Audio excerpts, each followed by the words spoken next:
नाशिकच्या सातपूर परिसरात टपरी चालकाला मागील भांडणाची कुरापत काढत दगडाने हल्ला करण्यात आला आहे। दरम्यान हा संपूर्ण मारामारीचा प्रकार सीसीटीव्ही कॅमेऱ्यात कैद झाला आहे। या घटनेत टपरी चालक प्रकाश गोसावी गंभीर जखमी झाले असून त्यांच्यावर रुग्णालयात उपचार सुरू आहेत। नाशिकच्या सातपूर परिसरात असलेल्या एका वाईन शॉपच्या शेजारील पानटपरीत 15 एप्रिल रोजी संध्याकाळच्या सुमारास 2 ते 3 जणांनी मागील भांडणाची कुरापत काढत टपरी चालकाला वाद घातला आणि त्यानंतर त्याच्या डोक्यात दगड घातला आणि या प्रकरणी नाशिकच्या सातपूर पोलीस ठाण्यात टपरी चालकाकडून तक्रार दाखल करण्यात आली आहे।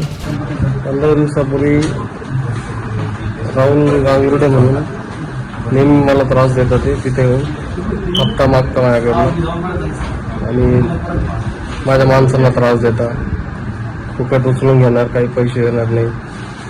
आणि मी पोलिसांना त्याची कंप्लेंट पण केली होती, पोलिसांनी काही दुर्लक्ष केलं, त्याला समज देऊन काढून दिलं आणि आता परत तेच आमच्या भावावर कंप्लेंट का केली, ते प्लॅन करून आले आणि माझ्यावर डायरेक्ट त्यांनी प्राणघातक हल्ला केला। कशाने मारलं तुम्हाला? त्याने काहीतरी आणलं तो मारून, माझं लक्ष नव्हतं, डायरेक्ट डोक्यात मारलं माझ्या। NCN न्यूजसाठी रोहन दानी, नाशिक।